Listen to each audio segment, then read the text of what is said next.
మాజీ మంత్రి కేటీఆర్కు హైకోర్టులో ఎదురుదెబ్బ తగిలింది. ఈ ఫార్ములా కార్ రేస్ కేసుకు సంబంధించి కొట్టివేయాలంటూ కూడా హైకోర్టులో కేటీఆర్ పిటిషన్ దాఖలు చేశారు. ఈ మేరకు విచారణ చేపట్టిన ధర్మాసనం క్వాష్ పిటిషన్ను కొట్టివేసింది. కేటీఆర్ను అరెస్టు చేయొద్దని అడ్వకేట్ కోరగా ఇలాంటి పిటిషన్లలో కుదరదని తేల్చి చెప్పింది. దీంతో కేటీఆర్ని అరెస్ట్ చేసే అవకాశం కనిపిస్తోంది. మరింత సమాచారాన్ని మా ప్రతినిధి నాగేంద్ర అందిస్తారు. నాగేంద్ర. Thank you Chandu. ఈ కార్ రేసింగ్కి సంబంధించినటువంటి వ్యవహారంలో ప్రధానంగా ఏసీబీ నమోదు చేసినటువంటి కేసుని ఎఫ్ఐఆర్ని కొట్టేయాలంటూ కూడా హైకోర్టును ఆశ్రయించారు కేటీఆర్.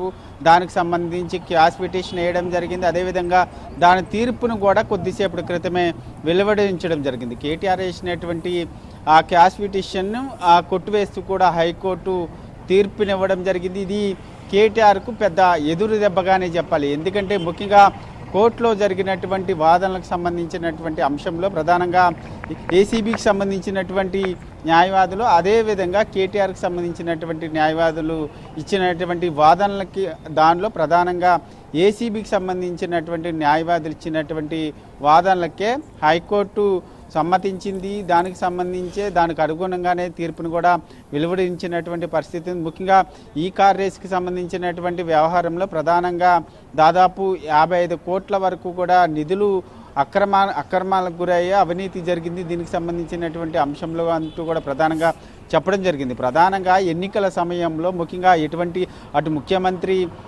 ఆదేశాలు రాకుండా, అదేవిధంగా క్యాబినెట్ ఆమోదం లేకుండా ఏ విధంగా 55 కోట్ల రూపాయలను ఒక విదేశీ కంపెనీకి హెచ్ఎండిఏ ద్వారా నిధులను బదిలీ చేయిస్తారంటూ కూడా దీనిపైన ప్రధానంగా ఏసీబీ అధికారులు ఒక నివేదికను తయారు చేయడంతో పాటు అది నివేదికను ప్రధానంగా ఆ వాదనలన్నీ కూడా హైకోర్టుకి విన్నవించినటువంటి పరిస్థితి ఉంది. మరొకవైపు కేటీఆర్కి సంబంధించినటువంటి న్యాయవాదులకు చెప్పినటువంటి ముఖ్యంగా తాను ఒకటే చెప్పడం జరిగింది. హైదరాబాద్కి సంబంధించినటువంటి బ్రాండ్ ఇమేజ్ను పెంచడం కోసమే ఈ కార్ రేసింగ్కి సంబంధించినటువంటి అంశాన్ని హైదరాబాద్కి తీసుకొచ్చాం. దానికి సంబంధించినటువంటి అంశంలో నేను రాజ్యాంగబద్ధంగానే నేను నిధులకు సంబంధించినటువంటి వ్యవహారంలో ప్రధానంగా బదిలీలు జరిగాయంటూ కూడా కేటీఆర్కి సంబంధించినటువంటి న్యాయవాదులు చెప్పినటువంటి పరిస్థితి. ప్రధానంగా దీనికి సంబంధించి ఈ కార్ రేస్కి సంబంధించినటువంటి వ్యవహారంలో A1గా కేటీఆర్ ఉంటే A2గా అరవింద్ కుమార్, అదేవిధంగా A3గా బిఎల్ఎన్ రెడ్డి ఉన్నారు. ముఖ్యంగా ఈ ఇద్దరికి సంబంధించినటువంటి వ్యవహారంలో విచారణ అయితే ఇప్పటివరకు జరిగినటువంటి